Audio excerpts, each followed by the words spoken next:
Assalamualaikum warahmatullahi wabarakatuh. Perkenalkan, saya Rini Anggrayani dengan NIM 246131129 dari kelas F. Pada kesempatan kali ini, saya akan mempresentasikan materi yang berjudul Metode Analisis Analit menggunakan kromatografi cair kinerja tinggi atau HPLC, serta perhitungan nilai kesesuaian sistem. Selanjutnya ada latar belakang dan definisi. Apa itu KCKT? KCKT adalah salah satu instrumen yang dapat dipakai untuk teknik analisis pemisahan secara kualitatif dan kuantitatif, pemisahan atau isolasi dan pemurnian. Selanjutnya ada tujuan atau kegunaan KCKT. KCKT merupakan salah satu instrumen pemisah modern yang digunakan untuk memisahkan dan memurnikan campuran senyawa yang daya pisahnya tinggi serta waktu analisis yang relatif cepat. Selanjutnya ada prinsip kerja utama. KCKT. Yang pertama ada perbedaan kepolaran pada KCKT. Pemisahan komponen didasarkan pada perbedaan kepolaran dan afinitas analit terhadap fase diam dan gerak.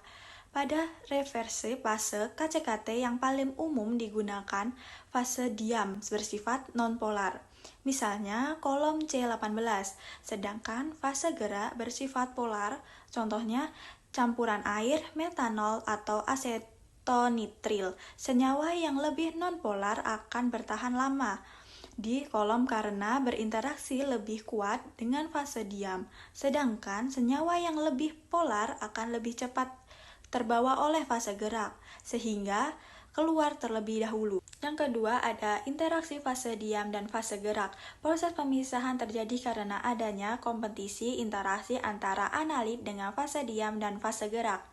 Analit yang memiliki afinitas lebih besar terhadap fase diam akan memiliki waktu retensi yang lebih lama. Sedangkan analit yang lebih mudah larut dalam fase gerak akan terelusi lebih cepat. Perbedaan kekuatan interaksi tersebut menghasilkan pemisahan setiap komponen dalam campuran sehingga dapat dideteksi dan dihitung kadarnya. Selanjutnya ada diagram alir proses analisis KCKT. Yang pertama, sampel masuk, kedua, injeksi, yang ketiga, fase gerak, keempat, kolom, kelima, detektor, keenam, data dan analisis, yang ketujuh, mendapatkan hasil analisis. Selanjutnya ada komponen, instrumen, dan fungsinya.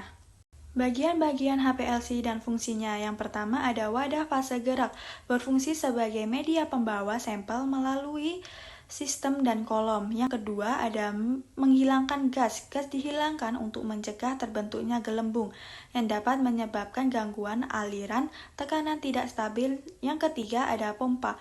Fungsinya untuk mengalirkan fase gerak dengan tekanan tinggi dan laju alir yang stabil, memastikan fase gerak melewati sistem HPLC dan kolom secara konsisten untuk pemisahan yang secara optimal.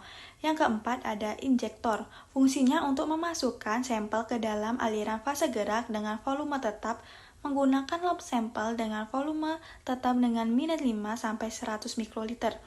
Yang kelima ada kolom, tempat terjadinya pemisahan komponen sampel berdasarkan interaksi dengan fase gerak dan fase diam. Di dalam kolom yang keenam, detektor mendeteksi senyawa yang keluar dari kolom berdasarkan sifat alir fisik atau kimia, misalnya UV vis, melalui mengubah menjadi sinyal listrik. Dan yang ketujuh ada sistem data, fungsinya untuk mengubah sinyal detektor menjadi data kromatografi, menampilkan, menyimpan, dan mengintegrasi puncak dengan mengolah data hasil analisis. Selanjutnya ada cara kerja detektor dan pembacaan data. Pertama, cara kerja detektor. Setelah komponen sampel dipisahkan di dalam kolom, masing-masing komponen akan melewati detektor. Detektor mendeteksi perubahan sifat analit seperti penyerapan sinar UV, kemudian mengubahnya menjadi sinyal listrik. Sinyal tersebut diproses oleh komputer menjadi kromatogram, sehingga hasil analisis dapat dibaca dan diinterpretasikan. Yang kedua ada contoh data yang akan dihasilkan data utama yang dihasilkan KCKT.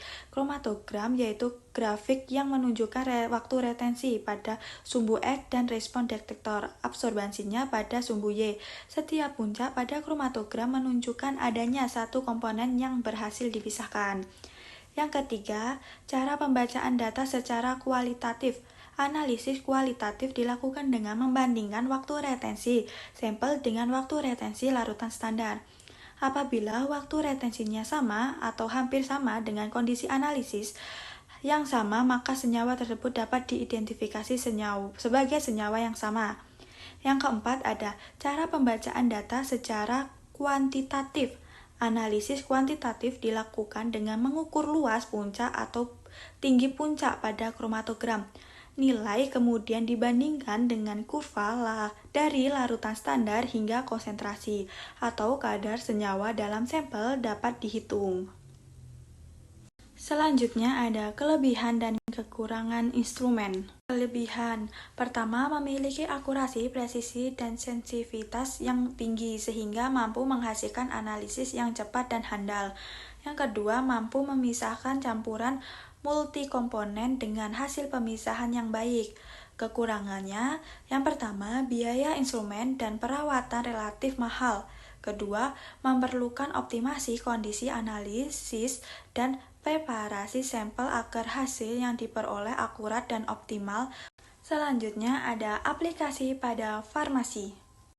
Pertama, penetapan kadar obat dalam sediaan farmasi seperti tablet, kapsul, sirup, dan injeksi untuk memastikan kadar zat aktif sesuai dengan standar mutu. Yang kedua, ada pengembangan dan validasi metode analisis meliputi akurasi, presisi, linearitas, spesifitas, dan batas deteksi dan batas kuantitasi sebelum metode digunakan dalam analisis rutin. Ketiga, pengendalian mutu QC di industri farmasi untuk menjamin keamanan mutu dan konsistensi produk obat yang diproduksi. Yang keempat, analisis sediaan multikomponen karena KCKT mampu memisahkan dan menganalisis beberapa senyawa dalam satu kali proses analisis dengan hasil yang cepat dan spesifik dan akurat. Selanjutnya ada daftar pustaka. Ada beberapa referensi berupa jurnal nasional maupun internasional yang membahas mengenai prinsip kerja, komponen validasi, metode, dan aplikasi KCKT dalam bidang farmasi. Demikian presentasi yang dapat saya sampaikan. Jika ada salah kata, mohon maaf. Wassalamualaikum warahmatullahi wabarakatuh.